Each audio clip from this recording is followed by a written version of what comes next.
the last people who follow me, bringing me up to the 65 followers. Tank Kramer, who found the video on YouTube. He likes the book. He read it in high school and he loves it.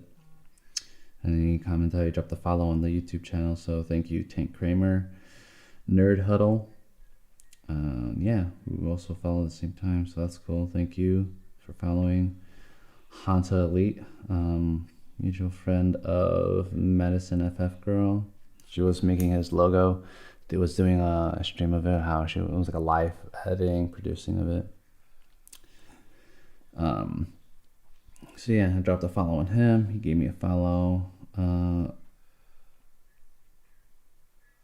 think it was yesterday. She had that stream. Yep. And DM Paka Rat X, who I think was from Jesse's stream. Games Are Haunted. So it's those 4 people who since then, 5 people. No, 4 people. Because the person before that was Starchild, who in the last stream did a raid and followed. Thank you again, Da Starchild, for dropping that.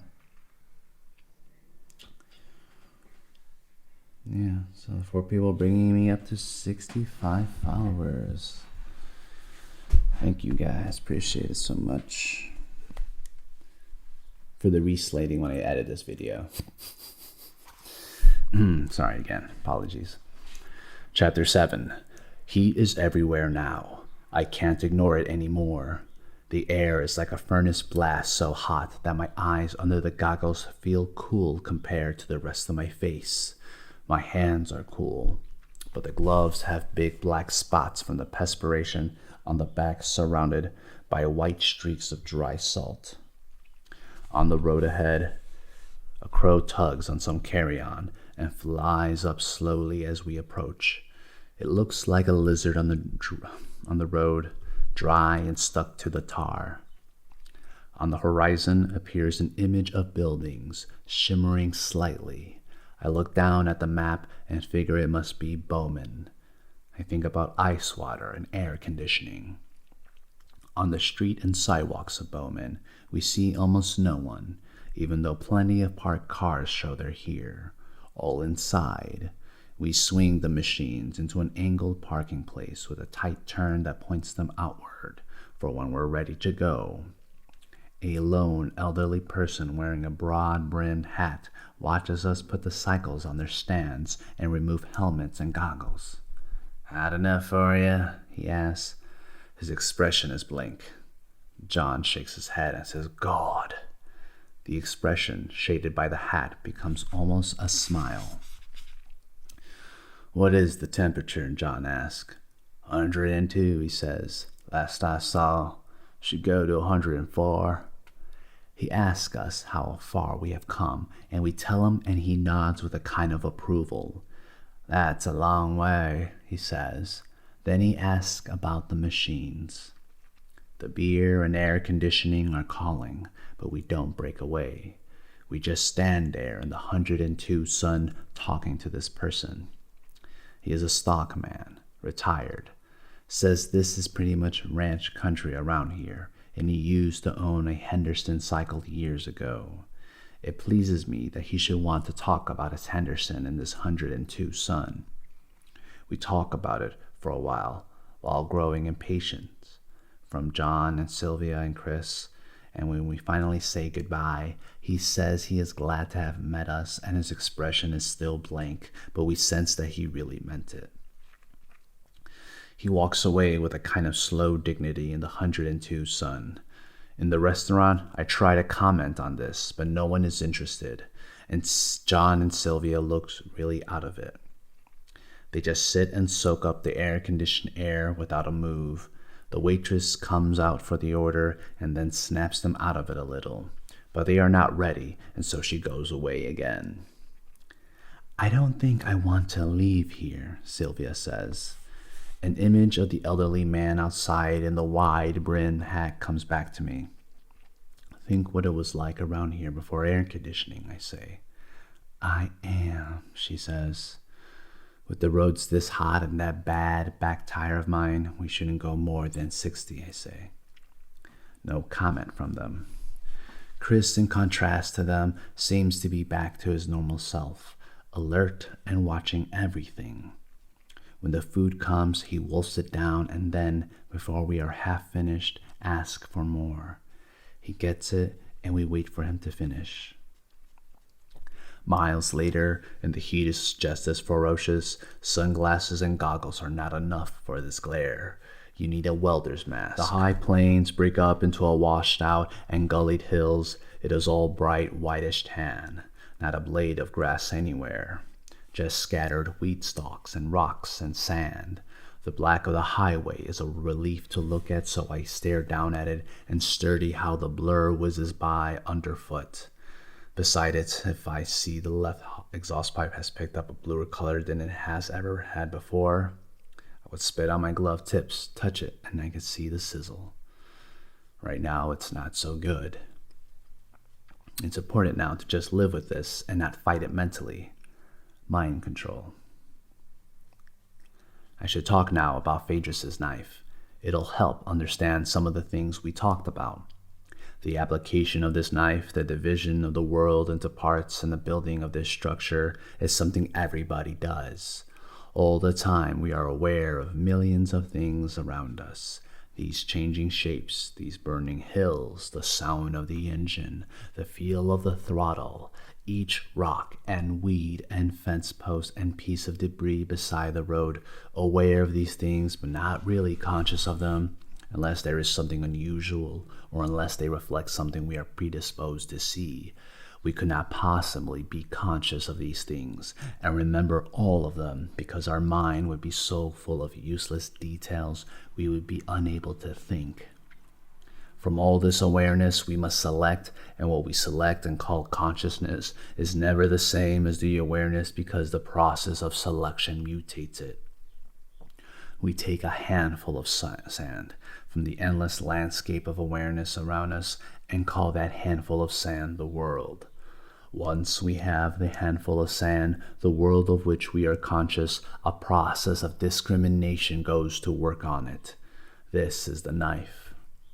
We divide the sand into parts, this and that, here and there, black and white, now and then. The discrimination is the division of the conscious universe into parts. The handful of sand looks uniform at first, but the longer we look at it, the more diverse we find it to be. Each grain of sand is different. No two are alike. Some are similar in one way, some are similar in another way, and we could form the sand into separate piles on the basis of this similarity. Shades of color in different piles, sizes in different piles, grains, shapes in different piles, subtypes of grain, shapes in different piles, grades of opacity in different piles, and so on and on and on. You'd think the process of subdivision and classification would come to an end somewhere, but it doesn't. It just goes on and on. Classical understanding is concerned with the piles and the basis for sorting and interrelating them. Romantic understanding is directed toward the handful of sand before the sorting begins. Both are valid ways of looking at the world, although irreconcilable with each other. What has become an urgent necessity is a way of looking at the world that does violence to neither of these two kinds of understanding and unites them into one. Such an understanding will not reject sand sorting or contemplation of unsorted sand for its own sake. Such an understanding will instead seek to direct attention to the endless landscape from which the sand is taken. That is what Phaedrus, the poor surgeon, was trying to do.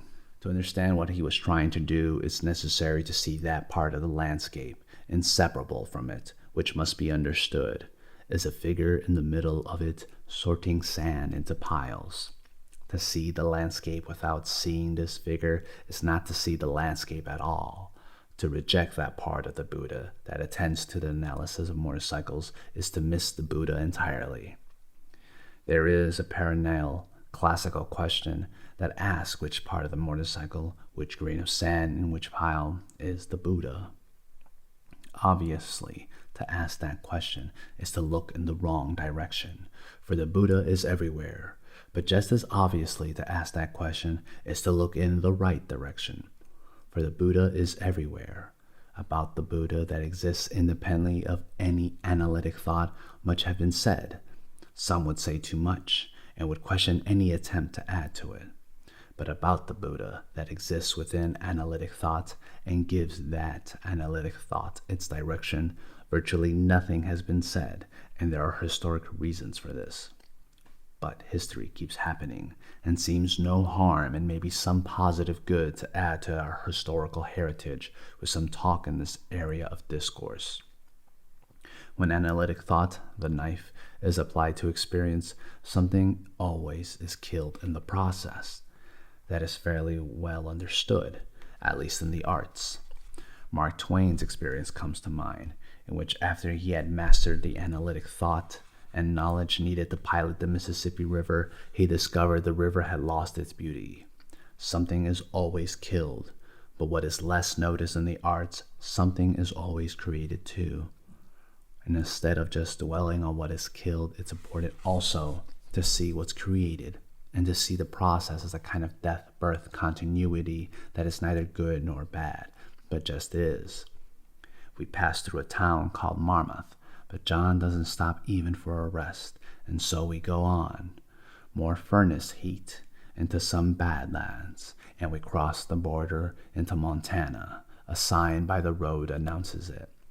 Sylvia waves her arms up and down, and I keep the horn, beeping it in response. But when I look at the sign, my feelings are not jubilant at all. For me, its information causes a sudden inward tension that can't exist for them. They've no way of knowing we're now in the country where he lived. All this talk so far about classic and romantic understanding must seem a strange, oblique way of describing him. But to get at Phaedrus, this oblique route is the only one to take. To describe his physical appearance or the statistics of his life would be to dwell on misleading superficialities, and to come at him directly would be to invite disaster. He was insane, and when you look directly at an insane man, all you see is a reflection of your own knowledge that he's insane, which is not to see him at all. To see him, you must see what he saw, and when you're trying to see the vision of an insane man, an oblique route is the only way to come at it. Otherwise, your own opinions block the way. There's only one access to him that I can see as passable, and we still have a way to go. I've been going through all of this business of analysis and definitions and hierarchies, not for their own sake, but to lay the groundwork for an understanding of the direction in which Phaedrus went. I told Chris the other night that Phaedrus spent his entire life pursuing a ghost. That was true.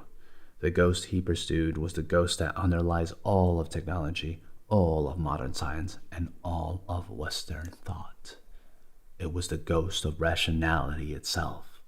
I told Chris that he found the ghost, and that when he found it, he thrashed it good.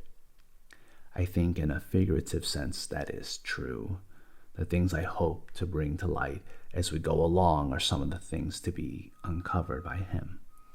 Now the times are such that others may at last find them of value. No one then would see the ghost that Phaedrus pursued, but I think now that more and more people see it or get glimpses of it in bad moments, a ghost which calls itself rationality, but whose appearance is that of incoherence and meaninglessness, which causes the most normal of everyday acts to seem slightly mad because their irrelevance to anything else. This is the ghost of normal everyday assumptions, which declares that the ultimate purpose of life, which is to keep alive, is impossible, but that this is the ultimate purpose of life anyway, so that great minds struggle to cure diseases so that people may live longer. But only madmen ask why. One lives longer in order that he may live longer. There is no other purpose. That is what the ghost says. At Baker, where we stop, the thermometers are reading 108 degrees in the shade. When I take my gloves off, the metal of the gas tank is so hot I can't touch it. The engine is making ominous nicking sounds from overheating, which is very bad. The rear tire has worn badly too, and I feel with my hand that it's almost as hot as the gas tank. We're going to have to go slow, I say. What? I don't think we could go over 50, I say. John looks at Sylvia, and she looks at him. Something has already been said between them about my slowness. They both look as if they just about had it. We just want to get there fast, John says, and they both walk toward a restaurant. The chain has been running hot and dry too. In the right-hand saddlebag, I rummage for a can of spray lubricant, find it, then start the engine and spray the moving chain. The chain is still so hot the solvent evaporates almost instantly. Then I squirt a little oil on, let it run for a minute, and shut the engine off. Chris waits patiently, then follows me into the restaurant. I thought you said the big slump was going to come on the second day, Sylvia says as we approach the booth that they are in. Second or third, I reply. Or fourth or fifth? Maybe. She and John looked at each other again with the same expression they showed before. It seemed to say, three's a crowd. They may want to go ahead and fast as they want and wait for me in some town up ahead. I suggested myself, except that if they go much faster, they won't be waiting for me in some town. It'll be by the side of the road. I don't know how the people here stand this, Sylvia says. Well, it's hard country, I say with little irritation. They know it's hard before they come here and are ready for it. If one person complains, he just makes it that much harder for the others. They've got stamina. They know how to keep on going. John and Sylvia don't say much, and John finishes his Coke early and is off to a bar for a snort. I go out and check the cycle luggage again and find that the new pack has been compressing a little, and so take up the slack in the ropes and retie them. Chris points to a thermometer in direct sunlight, and we see it's gone all the way above the scale at 120 degrees. Before we are out of town, I am sweating again. The cool drying off period doesn't last even half a minute. The heat just slams into us. Even with dark sunglasses, I have to squint my eyes into slits. There's nothing but burning sand and pale sky so bright it's hard to look anywhere. It's just become white hot everywhere, a real inferno. John up ahead is speeding faster and faster. I give up on him and slow it down to 55. Unless you're just looking for trouble in this heat, you don't run tires at 85. A blowout on this stretch would really be it. I suppose they took what I said as a kind of rebuke, but I didn't have that in mind. I'm no more comfortable than they are in this heat, but there's no point in dwelling on it. All day while I've been thinking and talking about Phaedrus, they must have been thinking about how bad all this is. That's what's really wearing them down. The thought. Some things can be said about Phaedrus as an individual. He was a knower of logic, the classic system of the system, which describes the rules and procedures of systematic thought, but which analytic knowledge may be structured and interrelated. He was so swift at this. His Stanford Binet IQ, which is essentially a record of skill at analytic manipulation, was recorded at 170, a figure that occurs in only one person in 50,000. He was systematic, but to say he thought and acted like a machine would be to misunderstand the nature of his thought. It was not like pistons and wheels and gears all moving at once, massive and coordinated. The image of a laser beam comes to mind instead, a single pencil of light at such terrific energy in such extreme concentration it can be shot at the moon and its reflection seen back on Earth. Phaedrus did not try to use his brilliance for general illumination. He sought one specific distant target and aimed for it and hit it, and that was all. General illumination of that target he hits now seems to be left for me. In proportion to his intelligence, he was extremely isolated. There's no record of his having had close friends. He traveled alone, always.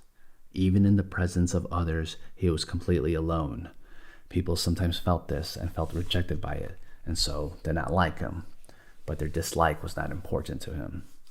His wife and family seems to have suffered the most. His wife says those who try to go beyond the barriers of his reserve found themselves facing a blank. My impression is that they were starved for some kind of affection which he never gave. No one really knew him. That is evidently the way he wanted it, and that's the way it was. Perhaps his aloneness was the result of his intelligence. Perhaps it was the cause. But the two were always together, an uncanny solitary intelligence. This still doesn't do it, though, because this and the image of a laser beam convey the idea that he was completely cold and unemotional, and that is not so. In his pursuit of what I've called the ghost of rationality, he was a fanatic hunter. One fragment becomes especially vivid now of a scene in the mountains where the sun was behind the mountain half an hour, and an early twilight had changed the trees and even the rocks to almost blackened shades of blue and gray and brown. Phaedrus had been there 3 days without food. His food had run out. He was thinking deeply and seeing things and was reluctant to leave. He was not far away from what he knew there was a road and was in no hurry. In the dusk coming down the trail, he saw movement, and then what seemed to be a dog approaching on a trail, a very large sheepdog, or an animal more like a husky, and he wondered what would bring a dog to this obscure place at this time of evening. He disliked dogs, but this animal moved in a way that forestalled these feelings. It seemed to be watching him, judging him. Phaedrus stared into the animal's eyes for a long time and for a moment felt some kind of recognition. Then the dog disappeared. He realized much later it was a timber wolf, and the memory of this incident stayed with him a long time. I think it stayed with him because he had seen a kind of image of himself. A photograph can show a physical image in which time is static, and a mirror can show a physical image in which time is dynamic. But I think what he saw on the mountain was another kind of image altogether, which was not physical and did not exist in time at all. It was an image nevertheless, and that is why he felt recognition. It comes to me vividly now because I saw it again last night as the visage of Phaedrus himself. Like that timber wolf on the mountain, he had a kind of animal courage. He went on his own way with an unconcern for consequences that sometimes stunned people and stuns me now to hear about it. He did not often swerve to the right or left, I discover that. But this courage didn't arise from any idealistic idea of self-sacrifice, only from the intensity of his pursuit, and there was nothing noble about it. I think his pursuit of the ghost of rationality occurred because he wanted to wreak revenge on it, because he felt he himself was so shaped by it. He wanted to free himself from his own image. He wanted to destroy it because the ghost was what he was, and he wanted to be free from the bondage of his own identity. In a strange way, this freedom was achieved. This account of him must sound unworldly, but the most unworldly part of it is all yet to come. This is my own relationship to him. This has been forestalled and obscured until now, but nevertheless must be known. I first discovered him by inference from a strange series of events many years ago. One Friday I had gone to work and gotten quite a lot done before the weekend, and was happy about that. And later that day drove to a party where, after talking to everybody too long and too loudly and drinking way too much, and went into a back room to lie down for a while. When I awoke, I saw that I slept the whole night. Because now it was daylight, and I thought, my God, I don't even know the name of the host, and wondered what kind of embarrassment this was going to lead to. The room didn't look like the room I had lain down in, but it had been dark when I came in, and I must have been blind drunk anyway. I got up and saw that my clothes were changed. These were not the clothes I had worn the night before. I walked out the door, but to my surprise, the doorway led not to rooms of a house, but into a long corridor. As I walked down the corridor, I got the impression that everyone was looking at me. 3 different times a stranger stopped me and asked how I felt. Thinking they were referring to my drunken conditions, I replied that I didn't even have a hangover, which caused one of them to start to laugh, but then catch himself. At a room at the end of the corridor, I saw a table where there was activity of some sort going on. I sat down nearby, hoping to remain unnoticed until I got all this figured out. But a woman dressed in white came up to me and asked if I knew her name. I read the little name clip on her blouse. She didn't seem that I was doing this and seemed amazed and walked off in a hurry. When she came back, there was a man with her, and he was looking right at me. He sat down next to me and asked me if I knew his name. I told him what it was and was as surprised as they were that I knew it. "It's very early for this to be happening," he said. "This looks like a hospital," I said. They agreed. "How did I get here?" I asked, thinking about the drunken party. The man said nothing, and the woman looked down. Very little was explained. How did I get here?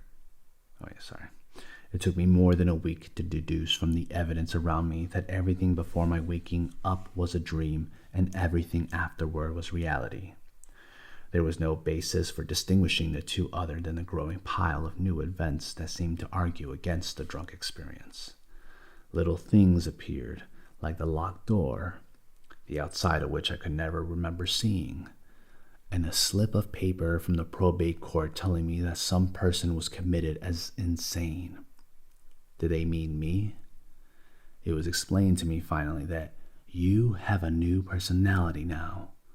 But this statement was no explanation at all. It puzzled me more than ever since I had no awareness at all of my old personality. If they had said, "You are a new personality," it would have been much clearer. That would have fitted. That they had made the mistake of thinking of a personality as some sort of possession, like a suit of clothes which a person wears. But apart from a personality, what is there? Some bones and flesh, a collection of legal statistics, perhaps, but surely no person.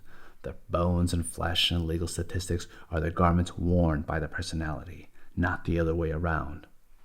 But who was the old personality whom they had known and presumed I was a continuation of? This was my first inkling of the existence of Phaedrus many years ago. In the days and weeks and years that have followed, I have learned much more. He was dead, destroyed by order of the court and forced by the transmission of high-voltage alternating current through the lobes of his brain. Approximately 800 mils of amperage at durations of 0.5 to 1.5 seconds have been applied on 28 consecutive occasions, in a process known technologically as annihilation ECS. A whole personality had been liquidated without a trace in a technologically faultless act that has defined our relationship ever since. I have never met him, never will.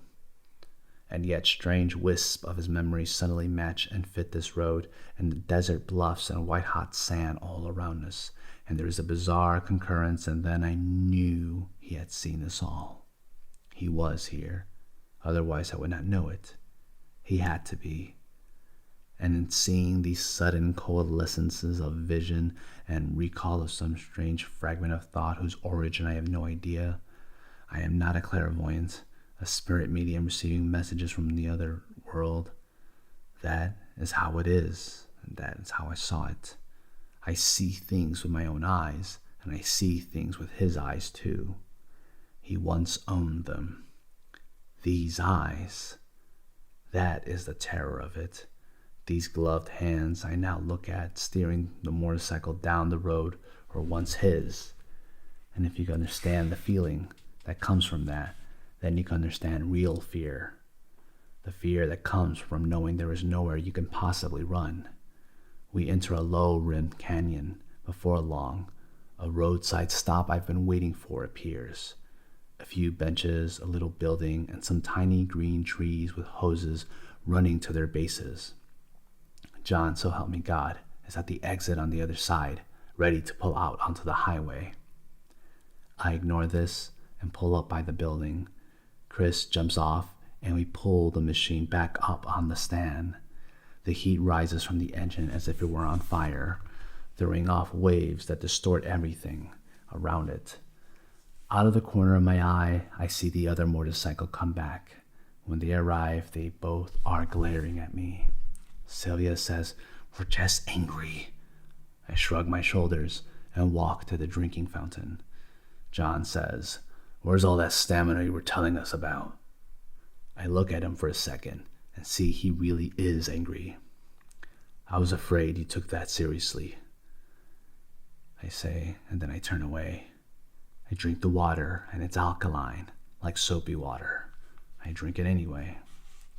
John goes into the building to soak his shirt with water. I check the oil level. The oil filter cap is so hot it burns my fingers right through the gloves. The engine hadn't lost much oil. The back tire thread is down a little more, but still serviceable. The chain is tight enough, but a little dry, so I oil it again to be safe. The critical bolts are all tight enough. John comes over dripping with water, and he says, "You go ahead this time. We'll stay behind." "I won't go as fast," I say. "That's all right. We'll get there." So I go ahead, and we take it slowly.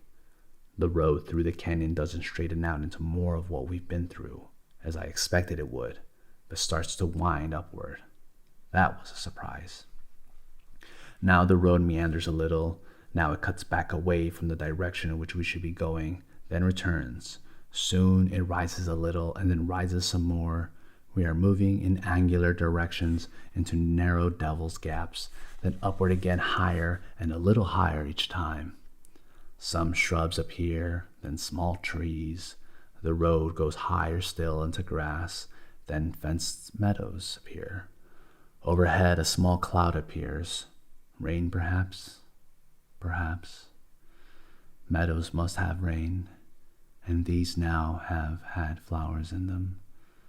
Strange how all this has changed.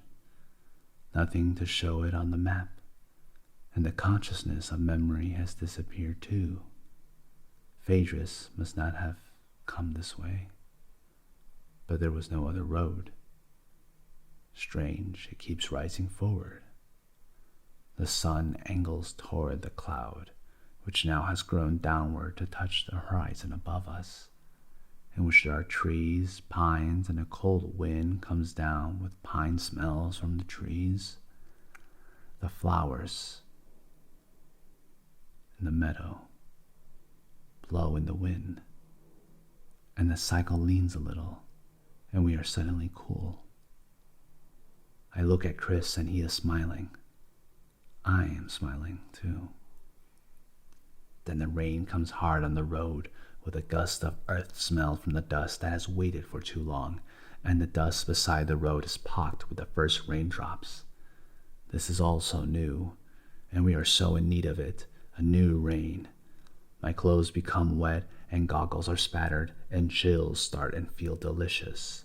The cloud passes from beneath the sun, and the forest of pines and small meadows gleams again, sparkling where the sunlight catches small drops from the rain. We reach the top of the climb dry again, but cool now, and stop, overlooking a huge valley and river below. "I think we have arrived," John says. Sylvia and Chris have walked into the meadow among the flowers and the pines, through which I can see the far side of the valley, away and below. I am a pioneer now, looking on to a promised land. And that was the end of chapter 2. Now we go into part 2, book 2, and I'll carry that tomorrow. Thank you guys for stopping by and listening and watching or whatever. Sorry for starting on chapter 6. I think I'm going to reread chapter 3 and 4 and 5 just to have good audio. I'm not going to do it as a stream. I'm going to do it so I could post it on YouTube afterwards. I posted chapter 2 about 30, almost an hour ago. It's available on YouTube if you guys want to check it out. And yeah, thank you again for everything. I appreciate it. I hope you guys like it. Feel free to message me, whether on Facebook, Twitch, or YouTube. I'll read it and I'll acknowledge it. If you prefer a different time, let me know. And without further ado, peace and love, folks. Hope you have a good day. Enjoy it. It's beautiful out.